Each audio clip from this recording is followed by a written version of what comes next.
Welcome to another Skill Builder video, this time on the subject of using keyboard shortcuts for a variety of tasks in Microsoft Word. First, some simple ones.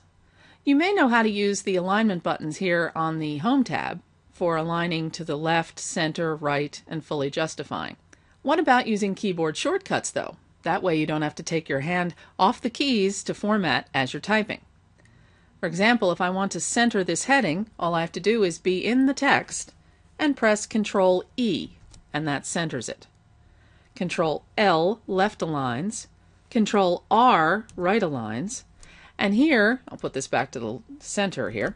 Here, if I select an entire paragraph, Ctrl J fully justifies. As you can see, I no longer have that ragged right margin.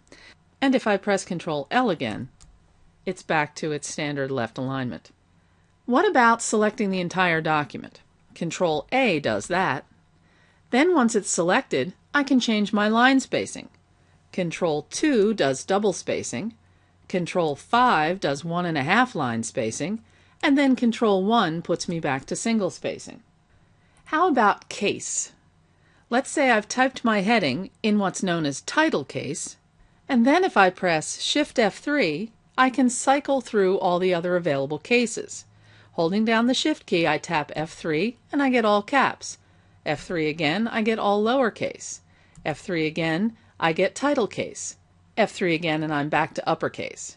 Now I'm going to put it back to title case, and then because the word of shouldn't be capitalized, small words like of, and, to, and so forth should not be capitalized, I'll press Shift F3 on that until it's back to lowercase. Obviously, bolding, italicizing, and underlining are very common. So for example, if I want to select a particular phrase or word, like so, I can go up and hit the B for bold on the Home tab, but what's faster is Control B for bold, Control I for italic, and Control U for underline. Let's hop over to another document, and we'll look at how to make superscript and subscript.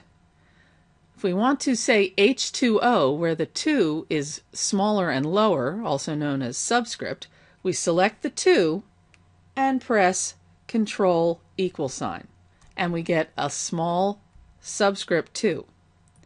Now here's a trick for making a degree symbol. Usually you would think you'd go to the Insert tab and choose Symbol and pick the degree symbol, and that does work, but that's a lot of steps. Instead, just type a lowercase o, select it, and press Control-Shift=, and it turns it into a superscript O, which looks just like a degree symbol. As you can see, you can speed up your formatting with simple keyboard shortcuts.